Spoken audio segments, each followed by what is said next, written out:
प्यारे दोस्तों, ये है heartland, hot land, motherland, homeland of Telangana for this pandit fakir yogi Virendra yogi. This is my acres of diamond.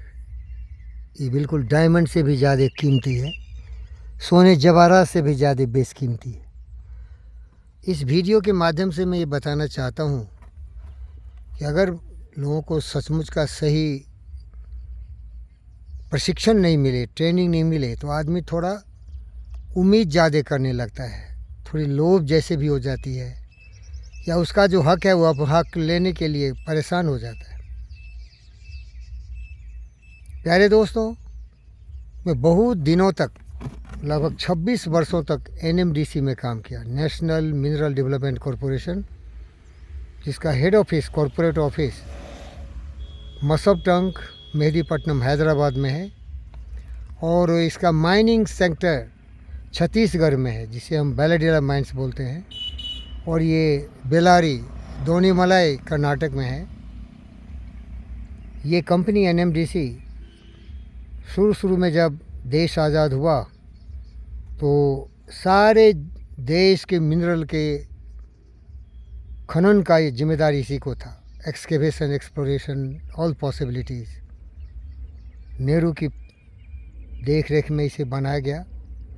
इसका हेड ऑफिस नोएडा में था, लेकिन बाद में चिन्ना रेड्डी ने इसे हैदराबाद में ले आया, जबकि यहाँ कोई माइनिंग नहीं है, कुछ भी नहीं है। इसको होना चाहिए छत्तीसगढ़ में या होना चाहिए कर्नाटक में, क्योंकि वहीं इसके रियल माइनिंग जोन्स हैं।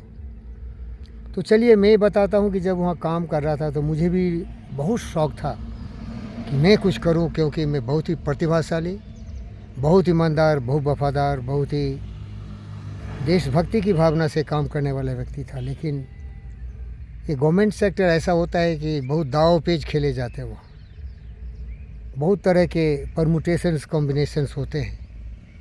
एक इंचार्ज बनने के लिए बहुत सारे क्राइटेरिया होते हैं, खास के जो सीनियर लोग होते हैं, ओल्डर जनरेशन के होते हैं, उन्हीं लोगों को मिलता है, और मुझे कभी मिला नहीं। मैं आईटी से पास किया था, पीएचडी फिजिक्स में, मेट्रोलॉजी में पीएचडी, और फिर कॉस्मोफेराइट में टॉप एग्जीक्यूटिव था, और पूरे हिंदुस्तान में मेरा डंका बजता था। थ्योरेटिकल फिजिक्स का था, इसीलिए फेराइट के थ्योरेटिकल से ज़्यादा मुझसे किसी को मालूम नहीं था। आईटी के पटनी थे खड़गपुर, और बॉम्बे आईटी के प्रोफेसर पटनी, और बहुत सारे लोग थे, वो भी लोहा मानते थे मेरा। लेकिन एनएमडीसी में पूरे धाराशायी हो गया। बहुत शौक था, कुछ अवसर मिले, कुछ चांस मिले, लेकिन गवर्नमेंट कंपनी थी, इसीलिए दिन गुजर गए। लेकिन पढ़ाई लिखाई ज़्यादा किया मैं, क्योंकि मैं जीवन भर एक मेधावी छात्र था, रिकॉर्ड ब्रेकर था। फिजिक्स ऑनर्स में मैंने 2 यूनिवर्सिटी का रिकॉर्ड तोड़ा था, थ्योरेटिकल फिजिक्स में। प्रैक्टिकल में कुछ नहीं मिला था, क्योंकि मैं समस्तीपुर कॉलेज में पहले बैच का पीएचडी ऑनर्स, फिजिक्स ऑनर्स पहला बैच का मैं आदमी था जो लिया था। वहाँ कुछ प्रयोग के लिए था ही नहीं, और वहाँ का हेड था BK द्विवेदी, गद्दार। कोई भी नहीं गया बोलने कि भैया ये तो कमाल के विद्यार्थी हैं। एलएस कॉलेज छोड़ के आ गया था।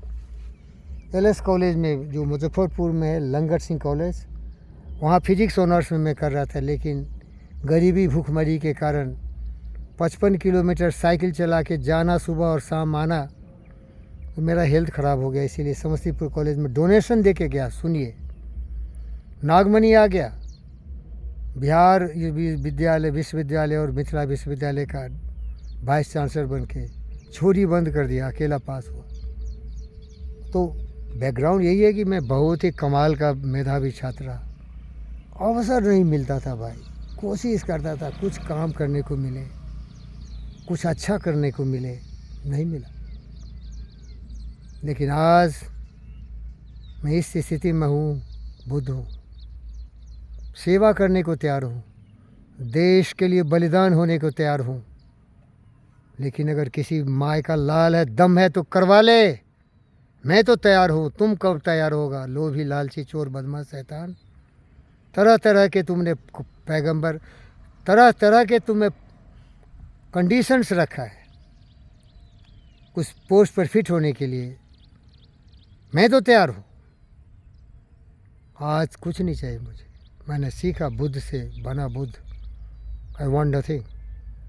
सेवक बनना चाहता हूँ, और सब ब्रह्मांड की शक्तियाँ अगर मेरे साथ रहीं तो मैं कुछ ऐसा करना चाहता हूँ इस एकर्स ऑफ डायमंड में कि मैं खुद लोगों की सेवा करूँ, किसी के मुहताज नहीं बनूँ, किसी के करुणा दया के प्रेम के पैर पकड़ के कुछ अवसर मत मांगूँ, बल्कि दर्जनों लोगों को खुद अवसर दूँ, और अवसर दूँ तो इतना प्यार से दूँ जैसे लोग अपने बेटी बेटे को प्यार करते हैं। यही तो लीडरशिप है भाई।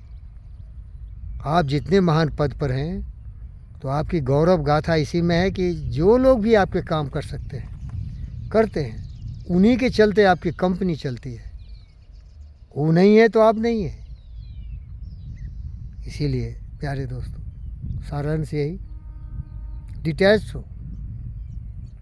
केवल खाने पीने की जो समस्या है, बेरोज़गारी की समस्या है, मुसीबतें से जूझ रहा हूँ, हिम्मत जुटा रहा हूँ, करके विधिवाद में खेद करो, निज लक्ष्य निरंतर भेद करो, बनता बस उद्यम ही विधि है, मिलती जिससे सुखी निधि है।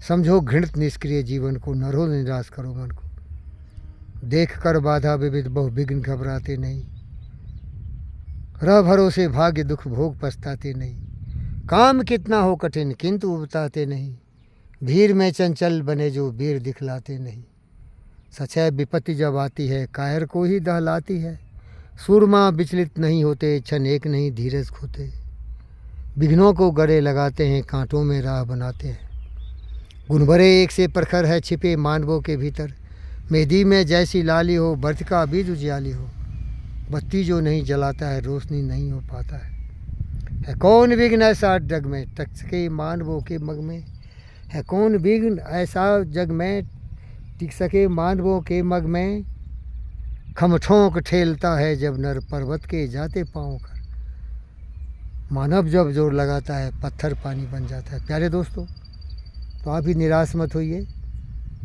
और लोभ लालच से मत पड़िए कि कोई ये मौका दे, कोई ये मौका दे।